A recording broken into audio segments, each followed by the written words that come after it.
ധന്യ, സിനുജി, കഴിഞ്ഞ 2 മാസത്തിനുള്ളിൽ 60ഓളം ട്രെയിൻ അട്ടിമറിക്കുള്ള ശ്രമങ്ങൾ നമ്മുടെ രാജ്യത്ത് നടന്നു എന്നത് ഏറെ ഞെട്ടിക്കുന്ന ഒരു കാര്യമാണ്. അത് ഏറെ പരിശോധിക്കേണ്ടതും അത് ആശങ്ക ഉയർത്തുന്നതുമായ ഒരു സംഭവം. നമ്മൾ നിസ്സാരം പോലെ റെയിൽ പാളത്തിൽ മണ്ണെണ്ണ, പെട്രോൾ കിടന്നു, ഗ്യാസ് സിലിണ്ടർ കിടന്നു, അല്ലെങ്കിൽ അതിനു മുന്നേ ഒരു തീവ്ര സ്ഫോടനത്തിന് സാധ്യതയുള്ള ഒരു വസ്തു അതെന്താണെന്ന് പോലും ഐഡന്റിഫൈ ചെയ്തിട്ട് പുറത്തു വിട്ടിട്ടില്ല ഉണ്ടായിരുന്നു എന്നെല്ലാം വാർത്തകൾ നമ്മൾ കണ്ടായിരുന്നു. നമ്മളത് നിസ്സാരമായി തള്ളിക്കളയേണ്ട ഒന്നല്ല.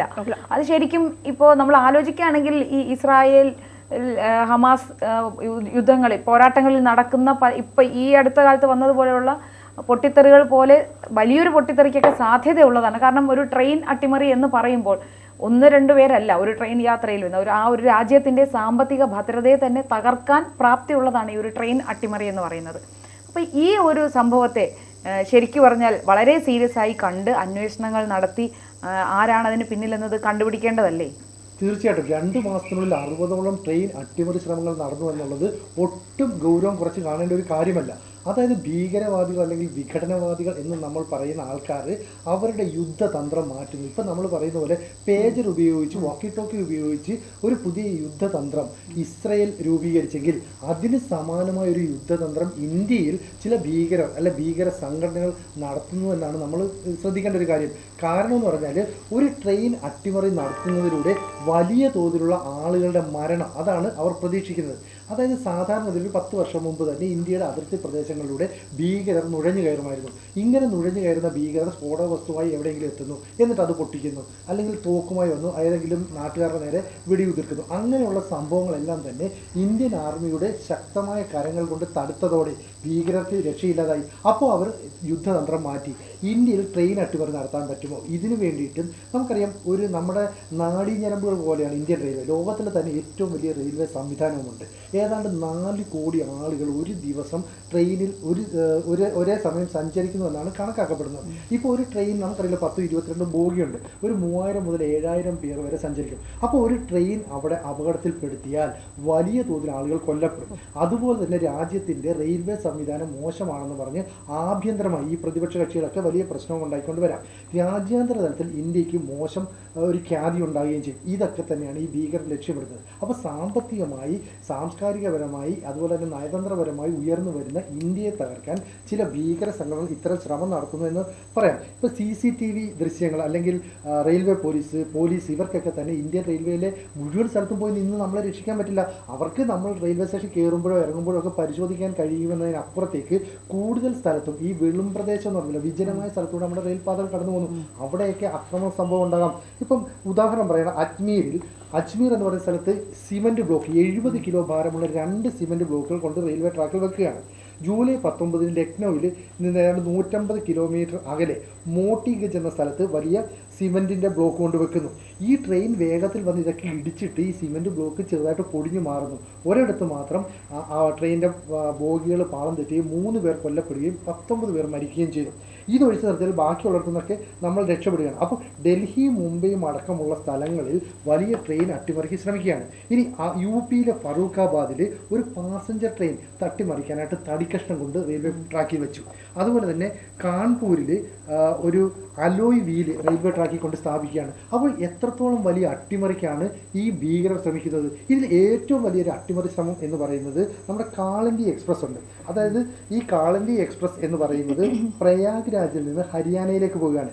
ഈ ട്രെയിൻ വരുന്ന വഴിക്ക് ഒരു നിറച്ച ഗ്യാസ് സിലിണ്ടർ കൊണ്ടുവെക്കുന്നു. ഒരു ക്യാനിനകത്ത് പെട്രോൾ സമീപത്ത് വെക്കുന്നു. തൊട്ടടുത്ത് വലിയ സ്ഫോടക വസ്തു വെക്കുന്നു. എന്ന് പറഞ്ഞാൽ ചീറിപ്പാഞ്ഞെത്തുന്ന കാളന്തി എക്സ്പ്രസ് ഈ ഗ്യാസ് സിലിണ്ടറിൽ തട്ടിയാൽ എന്താ സംഭവിക്കുക? ഇനി ആ സ്ഫോടനം നടന്നില്ലെങ്കിൽ ഈ പെട്രോൾ അത് സ്വാഭാവികമായിട്ട് കത്താൻ സഹായിക്കുന്നതാണല്ലോ. ഇനി അത് നടന്നില്ല, ബോഗിയാണ് പറയുന്നതെങ്കിൽ സ്ഫോടക വസ്തുവിൻ്റെ മേൽ നടത്തും. എന്ന് പറഞ്ഞാൽ ഭീകരവാദികൾ നടത്തിയത് plan A, plan B, plan C, എത്ര വലിയ ആസൂത്രണം. പക്ഷേ നമ്മുടെ ലോക്കോ പൈലറ്റ് വളരെ തന്ത്രപരമായി, അല്ലെങ്കിൽ അയാളുടെ ഒരു മനസാന്നിധ്യം കൊണ്ട് ആ ട്രെയിൻ വളരെ പെട്ടെന്ന് സ്റ്റോപ്പ് ചെയ്യാൻ കഴിഞ്ഞു. ഈ വാർത്ത നമ്മുടെ കേരളത്തിലടക്കം എല്ലാ മാധ്യമങ്ങളും റിപ്പോർട്ട് ചെയ്തു. പക്ഷേ 3 ദിവസം കഴിഞ്ഞപ്പോൾ ഇതിലെ പ്രതിയായ ആളെ പിടികൂടി. ഇയാളുടെ പേര് ഷാരൂഖ് ഖാൻ എന്നാണ്. ആ പേര് വന്നതോടുകൂടി പല മാധ്യമങ്ങളും ഇത് റിപ്പോർട്ട് ചെയ്യുന്നില്ല. അയാളെ ചോദ്യം ചെയ്തപ്പോൾ പറയുന്നത്, വിദേശത്ത് ഇസ്ലാമിക രാജ്യങ്ങളിലിരുന്ന് ചിലർ ഞങ്ങൾക്ക് നിർദ്ദേശം നൽകുന്നു, അതിനനുസരിച്ച് ട്രെയിൻ അട്ടിമറിക്കാൻ ശ്രമിക്കുന്നു.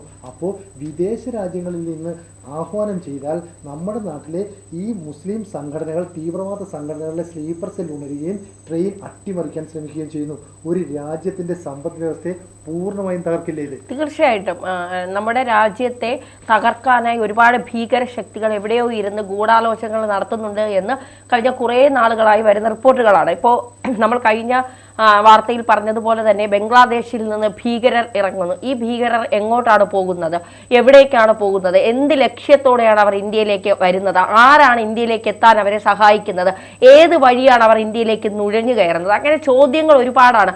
ഏതൊക്കെ സ്ഫോടനങ്ങൾ നടത്തി ഇന്ത്യയെ തകർക്കാനാണ് ഇവർ ലക്ഷ്യപ്പെടുന്നത്? ഇപ്പോൾ നമ്മുടെ വലിയൊരു സംവിധാനമാണ് ഇന്ത്യൻ റെയിൽവേ എന്ന് പറയുന്നത്. ഏകദേശം 4 കോടി ആളുകൾ ഒരു ദിവസം യാത്ര ചെയ്യുന്നു. 3000 മുതൽ 7000 പേർ വരെ ഒരു ട്രെയിനിൽ യാത്ര ചെയ്യുന്നു. ഇന്ത്യയുടെ സാമ്പത്തിക രംഗത്ത് വലിയ നേട്ടമാണ് റെയിൽവേ എന്ന് പറയുന്ന ഒരു സംവിധാനത്തിലൂടെ നമുക്ക് കിട്ടുന്നത്. അപ്പോൾ മാത്രമല്ല, സിനിജി നേരത്തെ പറഞ്ഞതുപോലെ തന്നെ ഈ വന്ദേ ഭാരത് എന്ന് പറയുന്ന ട്രെയിനിന് അത് വളരെ പ്രചാരം നേടിയതാണ്. ഇന്ത്യയിൽ മാത്രമല്ല, ഇന്ത്യക്ക് പുറത്ത് മാത്രം ഇതിനെക്കുറിച്ച് വലിയ ചർച്ചകൾ വന്നിട്ടുണ്ടായിരുന്നു. ആദ്യം അതിനെക്കുറിച്ച് നമ്മുടെ കേരളത്തിൽ വലിയ പരിഹാസമൊക്കെ ഉണ്ടായെങ്കിൽ പോലും പിന്നീട് അത് ലോകത്ത് തന്നെ ചർച്ചയായ ഒരു ട്രെയിനാണ് വന്ദേ ഭാരത്.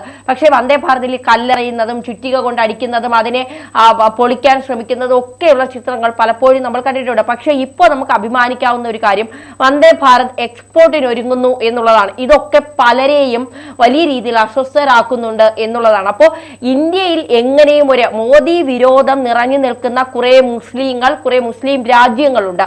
അതായത് മോദിക്ക്, അല്ലെങ്കിൽ മോദി പ്രധാനമന്ത്രി ആയതിനു ശേഷം ഇന്ത്യ വലിയ രീതിയിൽ സാമ്പത്തികമായി വളർന്നു. എല്ലാ മേഖലയിലും ഇന്ത്യക്ക് വലിയ നേട്ടം കൊയ്യാനായി പല രാജ്യങ്ങളുമായും ഇന്ത്യക്ക് സൗഹൃദം സൂക്ഷിക്കാൻ പറ്റുന്നുണ്ട്. പല രാജ്യങ്ങളും ഇന്ത്യയിലുള്ളവരെ സ്വാഗതം ചെയ്യുന്നുണ്ട് നിക്ഷേപം നടത്താനായി, മറ്റു പല കാര്യങ്ങൾക്കും. ഇപ്പൊ ചൈന പോലും നമ്മുടെ രാജ്യവുമായി കുറച്ച് അകലം പാലിച്ച ചൈന പോലും ഞങ്ങൾ നിങ്ങളോടൊപ്പം നിൽക്കാം എന്ന് പറയുമ്പോൾ ഇന്ത്യയുടെ മഹത്വം എത്രയാണ്, ഇന്ത്യ എങ്ങനെയാണ് ഒരു രാജ്യത്തോട് അടുക്കുന്നത് എന്നൊക്കെയുള്ളത് കണ്ടുപഠിക്കേണ്ട കാര്യം തന്നെയാണ്. ഇതൊക്കെ ചില മുസ്ലിം രാജ്യത്തുള്ള മത തീവ്രവാദികൾക്ക് വലിയ രീതിയിൽ അസ്വസ്ഥതയുണ്ടാക്കുന്നു.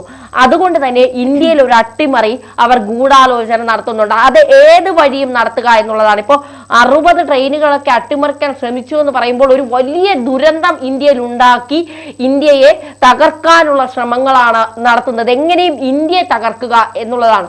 അപ്പോൾ ആ വഴിക്ക് ഭീകരർ ഇന്ത്യയിൽ എത്തുന്നു. ഭീകരർ വഴി ഇന്ത്യയിൽ അത്തരം അട്ടിമറികൾ ഉണ്ടാക്കാൻ ശ്രമിക്കുന്നു. ഇതിനെ കൃത്യമായി തടയുക, ഇല്ലെങ്കിൽ വലിയ രീതിയിലുള്ള ഭവിഷ്യത്തുകൾ. കാരണം അജ്മൽ കസബൊക്കെ മുംബൈ ആക്രമണ സമയത്ത് ഒരു വള്ളത്തിലോ ബോട്ടിലോ അതുവഴിയാണ് നമ്മുടെ ഇന്ത്യയിലേക്ക് കടന്നത്. അത് മാത്രമല്ല, അത് BJP സർക്കാരിനിട്ട് പണിയാനായി കയ്യിൽ ചരട്, ഹിന്ദു ആണെന്ന് അറിയിക്കാനായി വലിയ രീതിയിൽ അയാളെ ഉപയോഗിച്ചു. പിന്നീടാണ് അറിയുന്നത് അയാൾ അത്തരത്തിലുള്ള ഒരാളല്ല. അയാൾ അജ്മൽ കസബ് എന്നാണ് അയാളുടെ പേര്. 21 വയസ്സ് മാത്രമേ പ്രായമുള്ളൂ. അപ്പോ അത്തരം ചെറുപ്പക്കാരെ ഉപയോഗിച്ചു കൊണ്ട് ഒരു ഭീകരാക്രമണത്തിന് പദ്ധതികൾ തയ്യാറാക്കുന്നു. അപ്പോൾ അതുപോലെ ഇപ്പൊ പാകിസ്ഥാനിൽ യുവാക്കളെ, കൊച്ചു കുട്ടികളെ പോലെ ലഞ്ച് ബോക്സിൽ പോലും ബോംബ് വെച്ചിട്ട് അവരുടെ ബാഗിൽ വെച്ചിട്ട് ഇന്ന ആളിന്റെ കൊണ്ടുകൊടുത്ത് പൊട്ടിത്തെറിക്കാൻ അത്തരത്തിലുള്ള കാര്യങ്ങളൊക്കെ നടക്കുന്നുണ്ട്. അപ്പൊ ഇന്ത്യയിൽ ഏത് രീതിയിലാണ് ഇവർ നുഴഞ്ഞു കയറി ഇനി നമ്മുടെ രാജ്യത്തെ തകർക്കാൻ ശ്രമിക്കുന്നത്? പ്രത്യേകിച്ച് ജനുവരി 26 അതൊക്കെ വളരെ ക്രൂഷ്യൽ ആയിട്ടുള്ള സമയങ്ങളാണ്. ഏത് രീതിയിൽ അട്ടിമറി ശ്രമങ്ങൾ നടത്താൻ കഴിയും എന്നുള്ളത്. പക്ഷെ നമ്മുടെ സൈനിക ശക്തി വലിയ രീതിയിൽ നമ്മുടെ രാജ്യത്തിന് കാവൽ നിൽക്കുന്നത് കൊണ്ട്, അന്വേഷണ ഏജൻസികൾ കണ്ണു തുറന്നിരുന്ന് പ്രവർത്തിക്കുന്നത് കൊണ്ട്, ഉറങ്ങാതെ നമ്മുടെ രാജ്യത്തെ കാക്കുന്നത് കൊണ്ട് ഒരു ഭീകരർക്കും ഇതുവരെ ഈ നിമിഷം വരെ നമ്മുടെ രാജ്യത്ത് നുഴഞ്ഞു കയറിയിട്ടുണ്ടെങ്കിൽ പോലും ഒന്നും ചെയ്യാൻ സാധിച്ചിട്ടില്ല എന്നുള്ളത് നമ്മൾ വിസ്മരിച്ചുകൂടാ എന്നുള്ളത് തന്നെയാണ്. ഇപ്പൊ ഇത്രയും അട്ടിമറി ശ്രമങ്ങൾ ഉണ്ടായപ്പോഴും വടക്കേ ഇന്ത്യയുടെ കാര്യങ്ങളാണ് ഇവിടെ പറഞ്ഞത്. പക്ഷെ അത് മാത്രമല്ല, അതിനു മുന്നേ തൃക്കരിപ്പൂർ ഉൾപ്പെടെ കേരളത്തിലും ഇതിനുള്ള ചെറിയ ശ്രമങ്ങൾ നടന്നിട്ടുണ്ട്. എന്തായാലും വടക്കേ ഇന്ത്യയിലെ ഈ വിഷയങ്ങളെല്ലാം നമ്മൾ സംസാരിച്ചു. അതിനു മുൻപ് തന്നെ ഇവിടെ തൃക്കരിപ്പൂർ ഉൾപ്പെടെ ഇവിടെയും കേരളത്തിലും ഈ റെയിൽവേ അട്ടിമറിക്കുള്ള സാധ്യതകൾ ഉണ്ടായിരുന്നു. അതൊന്നും പക്ഷേ വലിയ രീതിയിൽ ചർച്ചയായിട്ടില്ലായിരുന്നു. പക്ഷേ ഇപ്പോൾ ഉത്തർപ്രദേശ് ATS ഈ ഒരു റെയിൽവേ അട്ടിമറി പ്രത്യേക അന്വേഷണ സംഘം അന്വേഷിക്കുന്നുണ്ട്. കൂടാതെ ദേശീയ അന്വേഷണ ഏജൻസിയുടെ ഒരു സംഘവും ഈ റെയിൽവേ അട്ടിമറി അന്വേഷിക്കുന്നുണ്ട്. എന്തായാലും ഈ അന്വേഷണങ്ങളെല്ലാം എന്തായാലും ഫലം കാണുമെന്ന് തന്നെ നമുക്ക് പ്രതീക്ഷിക്കാം. തീർച്ചയായിട്ടും ഈ ദേശീയ അന്വേഷണ ഏജൻസികളുടെ ഇടപെടൽ ഉണ്ടാകുന്നത് ഏറെ ഗൗരവത്തോടുകൂടി തന്നെ നമ്മൾ കാണാം. അപ്പോൾ രാജ്യം ഇത് വളരെ ഗൗരവത്തോടെ ഉറ്റുനോക്കുന്നുണ്ട്. നേരത്തെ ധന്യ പറഞ്ഞൊരു കാര്യം കൂടെ ഞാൻ ആഡ് ചെയ്യാം. നമ്മൾ ഈ വന്ദേ ഭാരത് എക്സ്പ്രസ് വന്നപ്പോൾ വലിയ എതിർപ്പുകളൊക്കെ വന്നിരുന്നു. നമുക്കറിയാം 100 മുതൽ 150 കിലോമീറ്റർ വരെ വേഗതയിൽ പോകുന്ന ട്രെയിനുകളാണ് വന്ദേ ഭാരത് എക്സ്പ്രസ്. ഇപ്പോൾ പറയുന്നു ഏതാണ്ട് 10-16 ട്രെയിനുകൾ നമ്മുടെ രാജ്യത്തിൻ്റെ വിവിധ ഭാഗങ്ങളിൽ വന്ദേ ഭാരത് ട്രെയിൻ ഓടാതെ കിടക്കുന്നു. അതിന് കൃത്യമായ റൂട്ടുകൾ കിട്ടുന്നില്ല, മറ്റ് ട്രെയിനുകളെ തടസ്സപ്പെടുത്താതെ അതിന് പോകാൻ പറ്റുന്നില്ല. അപ്പോൾ ഇത് എന്തിനാണ്, അധിക ചിലവാണെന്നൊക്കെ പറയുന്നുണ്ട്. എന്നാൽ ഈ വന്ദേ ഭാരത് ട്രെയിൻ ഇവിടെ ഇങ്ങനെ നിർത്തിയിട്ടതിന് മറ്റൊരു ഉദ്ദേശം കൂടെ രാജ്യത്തിനുണ്ട്. അതിൻ്റെ പ്രധാന ഉദ്ദേശം എന്ന് പറയുന്നത് ഈ വന്ദേ ഭാരത് എക്സ്പ്രസിൻ്റെ ഓട്ടം അല്ലെ അതിൻ്റെ ഒരു പര്യവേഷണം ഒക്കെ വിദേശ രാജ്യങ്ങൾ ഉറ്റുനോക്കി. അങ്ങനെ ഉറ്റുനോക്കിയപ്പോൾ അവർക്ക് ഈ വന്ദേ ഭാരത് ട്രെയിൻ വാങ്ങിയാൽ കൊള്ളാമെന്നുണ്ട്. ഇപ്പോൾ Europe, south America, east Asia തുടങ്ങിയ രാജ്യങ്ങളാണ് ഈ വന്ദേ ഭാരത് ട്രെയിൻ വാങ്ങാനുള്ള താല്പര്യം പ്രകടിപ്പിച്ചത്. അപ്പോൾ ഇത്രയും വേഗതയിൽ ഓടുന്ന, ഇത്രയും സുരക്ഷാ സംവിധാനങ്ങളുള്ള ഒരു ട്രെയിൻ, പക്ഷെ ഇത് വാങ്ങാനായിട്ട് പോകുമ്പോൾ അതിനെ എതിർക്കാൻ, അതിനെ തകർക്കാൻ ചില ശക്തികൾ ശ്രമിക്കുന്നുണ്ട്. അതുകൊണ്ടാണ് കഴിഞ്ഞ ദിവസം, ഏതാനും ദിവസങ്ങൾക്ക് മുമ്പാണ് UP-യിൽ ഒരു നിർത്തിയിട്ട വന്ദേ ഭാരതിൻ്റെ ട്രെയിൻ ഒരാൾ ചുറ്റിക ഉപയോഗിച്ച് അടിച്ചു തകർക്കാൻ ശ്രമിക്കുന്നു. പക്ഷെ അതിൻ്റെ ചില്ലെന്നൊക്കെ പറഞ്ഞാൽ വളരെ സ്ട്രോങ് ആണ്, കല്ലെറിഞ്ഞാൽ പോലും പൊട്ടില്ല. അതുകൊണ്ട് അതിന് പ്രശ്നമൊന്നും പറ്റിയില്ല. മറ്റൊരു വന്ദേ ഭാരത് എക്സ്പ്രസിൻ്റെ മുമ്പിലേക്ക് 100 കിലോഗ്രാം ഭാരമുള്ള സിമെൻറ്റ് ബ്ലോക്ക് വെച്ചിരുന്നു. പക്ഷേ 100-150 കിലോമീറ്റർ വേഗതയിൽ വരുന്ന ഒരു ട്രെയിൻ വന്ന് ഇതിൽ ഇടിക്കുമ്പോൾ അതിൻ്റെ ഈ ട്രെയിനിൻ്റെ എഞ്ചിനെ ഗാർഡ് ചെയ്യുന്ന സുരക്ഷാ സംവിധാനമുണ്ട്, അതൊന്ന് പൊട്ടിപ്പോയി എന്ന് വെച്ചാൽ വേറെ കുഴപ്പമൊന്നും പറ്റിയില്ല. അപ്പോൾ ഇത്തരത്തിലുള്ള വന്ദേ ഭാരത് ട്രെയിനും കൂടി അട്ടിമറിച്ചാൽ ഇത് വാങ്ങാൻ നിൽക്കുന്ന വിദേശ രാജ്യങ്ങളുടെ പ്രതിപക്ഷ കക്ഷികൾ എതിർപ്പോട്ട് വരും. കണ്ടോ, സ്വന്തം രാജ്യത്ത് വന്ദേ ഭാരത് കൃത്യമായിട്ട് അവർക്ക് ഓടിക്കാൻ കഴിയുന്നില്ല, അവിടുത്തെ റെയിൽവേ നെറ്റ്വർക്ക് അമ്പേ പരാജയമാണ്, ആ ട്രെയിൻ എന്തിനാണ് നമ്മൾ വാങ്ങുന്നത്? അപ്പോൾ അവർക്ക് പറയാം ഇന്ത്യയിൽ ട്രെയിൻ അട്ടിമറിയാണ് നടന്നത്, വന്ദേ ഭാരത് ട്രെയിൻ നമ്മൾ നേരത്തെ ബുക്ക് ചെയ്താണ്, ഓർഡർ ചെയ്താണ്, നമുക്ക് വാങ്ങണം. അപ്പോൾ പറയുന്നു സ്വന്തം രാജ്യത്തെ ജനങ്ങളെ പോലും രക്ഷിക്കാൻ കഴിയാത്ത ഒരു രാജ്യത്ത് നിന്ന് ഈ ട്രെയിൻ വാങ്ങിയിട്ട് നമ്മുടെ രാജ്യത്തെ കൊലയ്ക്ക് കൊടുത്താണോ, ഇങ്ങനെയാണോ ചെയ്യുന്നതെന്നൊക്കെ ചോദിച്ച് വളരെ മോശം ഇമേജ് സൃഷ്ടിക്കുന്നു. അപ്പോൾ ഇങ്ങനെ ഒരു ഇമേജ് സൃഷ്ടിക്കാൻ IS ഉൾപ്പെടെയുള്ള ഭീകര സംഘടനകൾ രംഗത്തേക്ക് വരുന്നു എന്നതിൻ്റെ പ്രത്യക്ഷമായ ഉദാഹരണമാണ് നമ്മൾ ഈ പറഞ്ഞതല്ല. അപ്പോൾ 60ഓളം ട്രെയിനുകൾക്ക് നേരെ സിമെൻറ്റ് ബ്ലോക്ക് വെച്ച്, പെട്രോൾ ക്യാനുകൾ നിറച്ചത് വെച്ച്, അതുപോലെ തന്നെ ഗ്യാസിൻ്റെ സിലിണ്ടർ വെക്കുന്നു, സ്ഫോടക വസ്തു വെക്കുന്നു. അപ്പോൾ എങ്ങനെയും തകർക്കുക. ഇനി തടിക്കഷ്ണം വെച്ചും അലോയ് വീൽ വെച്ചും പോലും ട്രെയിനെ തകർക്കുക അല്ലെങ്കിൽ അട്ടിമറിക്കുക എന്ന് പറഞ്ഞാൽ എന്താണ്? ഒരു ചെറിയ ട്രെയിൻ അട്ടിമറി ഉണ്ടായാൽ പോലും രാജ്യത്തിൻ്റെ സാമ്പത്തിക വ്യവസ്ഥയെ അത് ദോഷകരമായി ബാധിക്കും.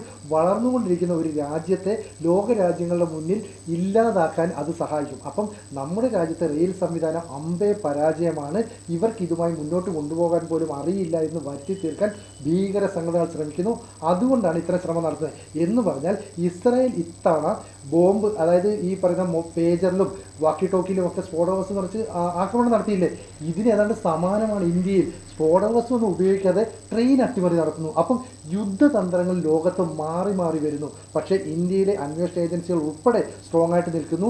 അതുപോലെ ഇനി പൊതുജനങ്ങളും കൂടി ഇതിനോട് സഹകരിക്കണം. കാരണം ഈ തുറസായ സ്ഥലങ്ങളിലൊക്കെ എന്തെങ്കിലും സംശയാസ്പദമായ കാര്യത്തിൽ ആളുകളെ കണ്ടാൽ, എന്തെങ്കിലും വസ്തുക്കൾ വെക്കുന്ന കണ്ടാൽ ഉടൻ റെയിൽവേ ഉദ്യോഗസ്ഥരെ അറിയിക്കണം, പോലീസുമായും ബന്ധപ്പെടണം. അങ്ങനെ ഈ CCTV ദൃശ്യങ്ങളൊന്നും പെടാതെ ചില അക്രമ പ്രവർത്തനങ്ങൾ ആരെങ്കിലും നടത്തിയാൽ നമ്മൾ പൊതുജനങ്ങൾ ഒന്നിച്ചു നിന്ന് ഇന്ത്യ എന്ന നമ്മുടെ രാജ്യത്തിന് വേണ്ടി ഒറ്റക്കെട്ടായി നിന്ന് പ്രവർത്തിക്കണം. തീർച്ചയായിട്ടും.